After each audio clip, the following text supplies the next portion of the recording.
Alors, est-ce que vous avez fait votre bilan de votre année passée? Il y a quelques semaines, sur cette chaîne, je diffusais une vidéo sur l'importance de faire son bilan de l'année écoulée et comment le faire.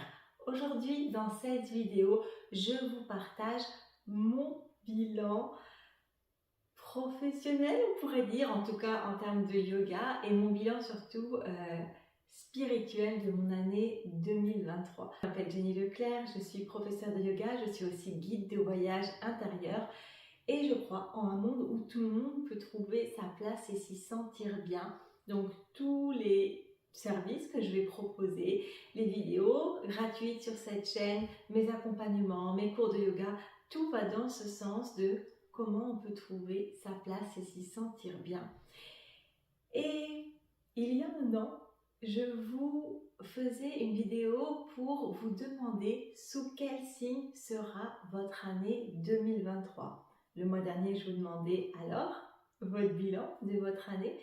Et dans la vidéo de début 2023, je vous disais que moi, ce sera sur le signe, cette année 2023, de oser être moi-même, oser parler de choses sur cette chaîne que je ne vous parlais pas encore parce que je me limitais. Voilà, c'était ça, sous le signe de l'authenticité, oser être soi-même, oser rayonner. Alors, est-ce que c'est ça qui s'est passé pour moi? Eh bien, je vous partage mon bilan tout de suite. Donc, janvier 2023, juste après avoir fait cette vidéo dont je vous parle, j'ai découvert la constellation familiale de groupe. La constellation familiale de groupe, j'espère vraiment pouvoir vous en parler très prochainement sur cette chaîne avec une invitée qui est constellatrice du coup. C'est vraiment une pratique qui permet de libérer les âmes, on pourrait dire. Mais bon, l'idée c'est qu'on travaille sur un arbre généalogique et on peut travailler sur son propre arbre généalogique ou alors on représente des personnes de l'arbre généalogique de quelqu'un qui vient travailler sur son arbre généalogique. Constellation familiale, vous tapez sur Google, sur YouTube, vous trouvez les informations, je n'en doute pas, et puis je viendrai en complément avec mon invité. Bref, je découvre la constellation de groupe et pour moi, ça devient comme une révélation, ou peut-être pas une révélation, mais je comprends que sur mon chemin d'éveil, que sur mon chemin de connexion avec le monde de l'invisible, ce fameux monde de l'invisible que je ne vous parlais jamais avant, je comprends que suite à cet événement-là, il s'est passé quelque chose pour moi qui a comme favorisé l'ouverture des canaux. Si vous êtes vraiment vous aussi, dans l'éveil, dans le bien-être, etc., dans l'épanouissement personnel, spirituel, peut-être que vous utilisez cette expression « ouvrir ses canaux ». Les canaux de perception, on en parle dans la philosophie du yoga. On sait que sur le chemin de l'éveil, que ce soit par le yoga ou par d'autres moyens, sur ce chemin peuvent se développer des capacités, des ouvertures de canaux extrasensoriels, comme par exemple la clairaudience, la clairvoyance, le fait de ressentir des énergies en soi, autour de soi, comme si nos sens se développaient et qu'on ressentait des choses plus subtiles. C'était déjà le cas pour moi avant, mais 2023 a été vraiment une année où j'ai pu comprendre ce qui se passait et développer tout ça. Suite à cette constellation familiale, il y a vraiment eu tout un processus. La vie a mis sur mon chemin 2023 dont je n'avais aucune idée au moment où je vous ai fait cette vidéo, il y a un an, sous quel signe sera votre année. J'avais vraiment aucune idée de ce qui allait se passer. Et je vais continuer avec la spiritualité. Sur le plan spiritualité, il y a eu une nouvelle formation que j'ai suivie qui est arrivée en milieu d'année. Puis avant de vous parler de cette nouvelle formation que j'ai pu suivre en milieu d'année, je vais vous parler de qu'est-ce que la spiritualité pour moi. Puis ça se peut que pour vous ce soit différent et ça se peut que pour quelqu'un d'autre ce soit encore différent. Mes premiers contacts avec la spiritualité pour moi, peut-être qu'ils ont eu lieu encore bien avant ce que je vais vous raconter, mais bref, désolée si je suis pas claire. Mes premiers contacts avec le monde de l'invisible, voilà. Ça s'est fait par l'énergie et l'énergie que je pouvais ressentir dans mes mains.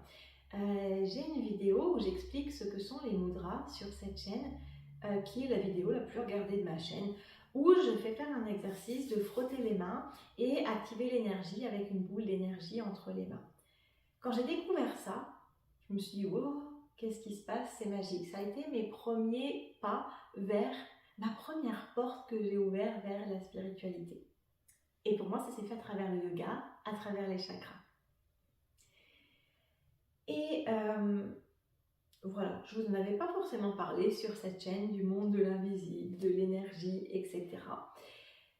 Et je m'étais dit en 2023, ce sera le moment. Et du coup, je ne l'ai pas fait. Mais par contre, moi, dans ce que j'ai vécu avec cette énergie, ça a vraiment pris beaucoup de puissance. Donc il y a cette fameuse formation qui est arrivée au mois de mai, donc en milieu d'année.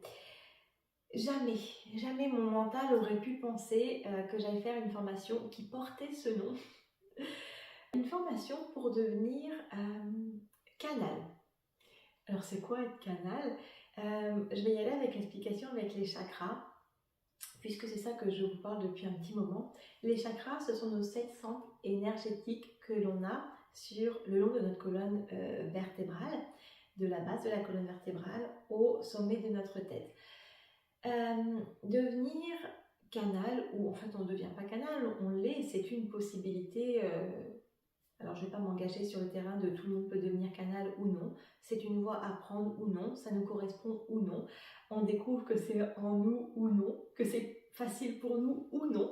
Bref, il y a plusieurs canaux de perception et ce canal énergétique permet finalement de recevoir, de capter en fait, comme une antenne radio, de capter des énergies. Donc nous sommes entourés d'énergie, nous sommes de l'énergie. J'adore la physique quantique, j'adore écouter tout ce qui est comme information autour de la physique quantique. Et j'aime le résumer en une phrase très très simple. Puis moi, ça me suffit d'expliquer en une phrase très très simple. Mais c'est vraiment ne pas faire honneur à tout ce qu'est la physique quantique, hein, on est d'accord. Cette phrase très simple, c'est tout est énergie et information. La matière, notre corps, tout est énergie et information. Donc, ressentir les énergies, pourquoi je vous dis ça? Parce que pour moi, la physique quantique explique beaucoup de choses qu'on peut vivre sur le domaine de la spiritualité, sur le domaine aussi du monde de ce qui est invisible. Et ce qui est invisible, c'est ce qu'on ne voit pas avec nos yeux, nos vrais yeux, mais qu'on peut voir avec notre troisième œil, ou ce qu'on peut ressentir. Et c'est très en lien en fait avec l'intuition. Donc 7e, 6e chakra.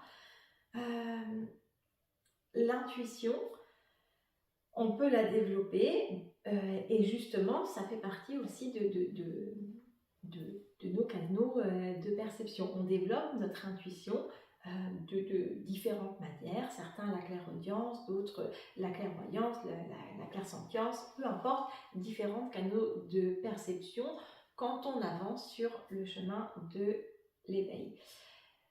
Hyper important.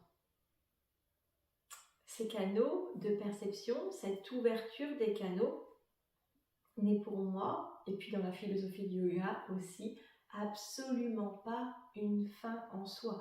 Rester dans l'humilité, ne pas laisser l'ego prendre le dessus en disant le fameux ego spirituel, oui, moi je suis capable de ressentir les énergies, moi j'ai développé une forte intuition, moi j'ai de la clairaudience, peu importe tout ce qu'on pourrait dire lié à cette capacité qui se développe en nous.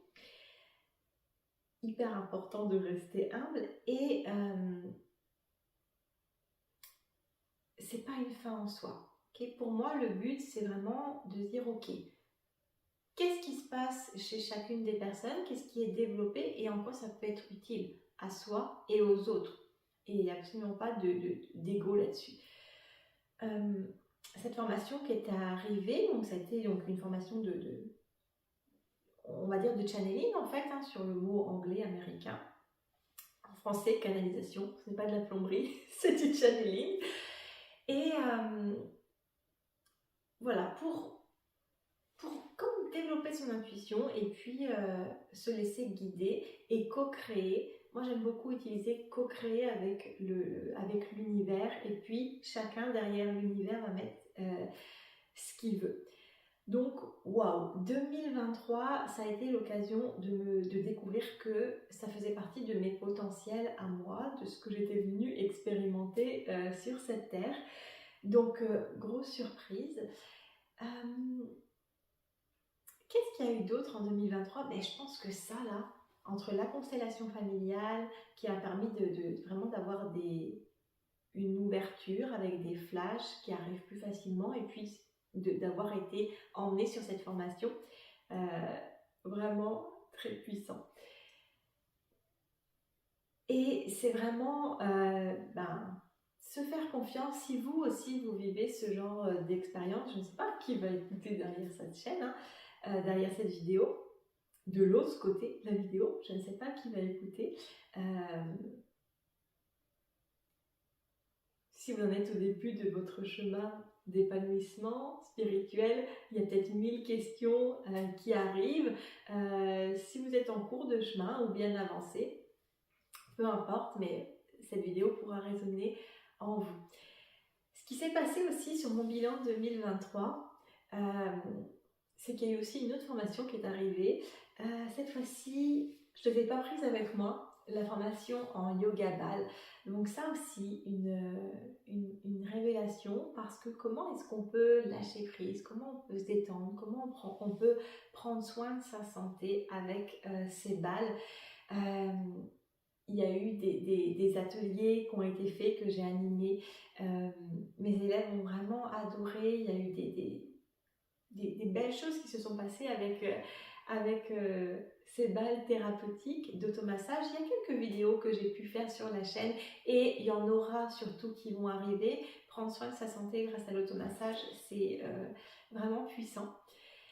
Et sur le plan aussi de mon bilan professionnel en lien avec le yoga, il y a eu cette conférence sur le yoga, l'autisme, l'hyperactivité qui est arrivée, qui s'est faite. Il y a eu la possibilité d'aller enseigner auprès d'enfants avec autisme. Il y a eu aussi donc sur le plan professionnel, moi j'ai une entreprise, hein, donc du coup la restructuration de mon entreprise avec une vision plus claire de qui est-ce que j'accompagne, comment est-ce que je veux utiliser le yoga. Oui, le yoga au service de la santé, le yoga au service de l'autisme et de l'hyperactivité. Mais comment, sous quelle façon? Donc tout ça pour moi, ça a été l'occasion de restructurer et finalement d'être authentique à travers les services que je peux proposer dans mon entreprise Yoga Santé Nature. Et cette authenticité vient aussi avec cette connexion spirituelle. Et le but aussi de cette connexion spirituelle dont j'ai parlé, c'est vraiment de se rendre compte que Yoga Santé Nature, une fois on m'avait demandé pourquoi Yoga Santé Nature, parce que c'est pour faire du yoga dehors dans la nature. Oui, c'est une possibilité, mais c'est se reconnecter avec sa vraie nature. Nous ne sommes pas notre personnalité, nous ne sommes pas nos émotions, nous ne sommes pas nos pensées. Il y a une présence à l'intérieur de nous que j'aime appeler l'espace de paix à l'intérieur de soi. Si vous faites partie de mes élèves de yoga, quand je vous dis est-ce que vous pouvez trouver l'espace de paix à l'intérieur de vous sur votre tapis, dans votre posture, c'est est-ce que vous pouvez vous reconnecter à vous-même. Et la reconnexion à soi, c'est pas la reconnexion à la personnalité à qui on pense être dans notre vie, c'est vraiment la reconnexion à qui on est au plus profond de nous-mêmes. On peut l'appeler notre âme, notre essence, notre nature véritable, le divin en nous, peu importe, mais c'est vraiment cette connexion spirituelle-là. Et quand on ressent cette connexion spirituelle, ça je pense que c'est aussi important que je le partage. C'est-à-dire que j'ai pu en 2023 me rendre compte que même si dans ma vie personnelle, professionnelle, il n'y avait pas forcément encore toutes les choses idéales telles que j'aimerais les avoir, telles que mon mental, mon ego aimerait construire sa vie. Comment est-ce que quand quelque chose ne fonctionne pas comme je veux, quand il y a un obstacle, une problématique, et il y en a eu en 2023, la vie m'a bien servi aussi des difficultés sur mon chemin, ça fait partie de la vie de les traverser, ces obstacles. Comment est-ce que je peux rester dans ma présence? Comment est-ce que je peux rester connectée à moi, à qui je suis? Et ça veut dire comment est-ce que je peux me sentir bien, même si parfois ça peut sembler être le chaos autour de soi. Comment est-ce que je peux me sentir bien et se sentir bien, c'est sentir complet. Ok, dans ma vie, il n'y a pas ceci ou cela que j'aimerais bien avoir un jour. Il y a telle chose que j'aimerais qu'il soit passé de telle ou telle manière. Et en fait, c'est pas comme ça que ça s'est passé. Mais peu importe, j'ai cette impression de il manque rien, il y a cette plénitude qui est là. Puis là, quand j'utilise le jeu, c'est parfois pour moi, mais c'est un exemple. C'est-à-dire que quand je dis comment je peux me sentir bien au complet ou dans la plénitude, même quand c'est le chaos à l'extérieur, quand je dis le jeu, c'est pour vous aussi. Comment est-ce que vous pouvez vous sentir dans la plénitude de l'être, en fait? Et pour moi, ça passe sur le plan aussi de l'énergie. J'en reviens à tout est énergie et information. Et c'est un chemin. Au début, si vous me suivez sur cette chaîne, vous connaissez probablement mon histoire. Moi, je suis passée par 2 dépressions et je peux vous dire qu'il y a quelques années, j'étais pas du tout dans la plénitude de l'être. J'étais pas du tout connectée avec l'énergie. Et prendre ma voiture pour aller au travail, c'était très difficile. Ça créait des angoisses, des troubles digestifs. Il y avait beaucoup de peur et des difficultés à respirer. Et petit à petit, sur ce chemin d'épanouissement personnel et spirituel, pas à pas, il y a eu plein de choses qui se sont produites et des choses comme faire la paix avec son passé, comme guérir ses blessures. Puis en fait, guérir ses blessures, c'est faire la paix avec son passé, apprendre à mieux se connaître, aller vers ce pourquoi on est fait, etc. Puis ça, c'est tout le travail qu'on fait dans Voyage au cœur de soi, la magie de la vie, mon programme d'accompagnement en ligne. Mais à force d'apprendre à se connaître, à force de faire, j'ai pas trouvé d'autre mot que ce travail sur soi, cette exploration de soi, cette connaissance de soi. Pour moi, ça s'est traduit par, désormais, quand c'est le chaos ou quand il y a des émotions qui me prennent, je ferme les yeux, j'inspire l'énergie, j'expire l'énergie et je me sens beaucoup plus facilement dans cette sérénité, dans cette plénitude de l'être, beaucoup plus facilement connectée à mon essence comparativement à il y a quelques années, au moment de la dépression, où il y avait ce stress, je prenais la voiture, je n'arrivais plus à respirer et j'avais mal au ventre. C'est un avant et un après, j'ai pas de mots pour le définir. Tout ça, c'est vraiment lié à cette connexion spirituelle qui est d'abord passée par un épanouissement personnel, puis spirituel. L'épanouissement personnel, pour moi, c'est vraiment premier, deuxième, troisième chakra. Et puis, quand on arrive dans le cœur, dans le quatrième, cinquième, sixième, on s'élève vers cette connexion spirituelle, cet épanouissement spirituel. Et l'objectif, en fait, c'est de absolument pas séparer les deux, d'absolument pas dire, d'aller dans la dualité, de dire ok, il y a l'épanouissement personnel, l'épanouissement de l'être humain que je suis, et de l'autre côté, l'épanouissement spirituel. L'objectif, c'est pas de se dire vite, je vais au travail, je fais ce qu'il y a à faire, je vis ma vie d'être humain de monsieur et tout le monde, et puis quand c'est fini dans mon temps libre, je me connecte à la spiritualité. J'espère que vous comprenez bien que c'est un gros cliché que je suis en train de vous dire, que je ne me prends pas au sérieux, mais l'idée c'est de ne pas séparer les deux. L'idée c'est d'aller chercher ce qu'on peut développer en termes de spiritualité. Puis si ça passe pour vous par l'énergétique, allez-y par l'énergétique, comme pour moi par exemple.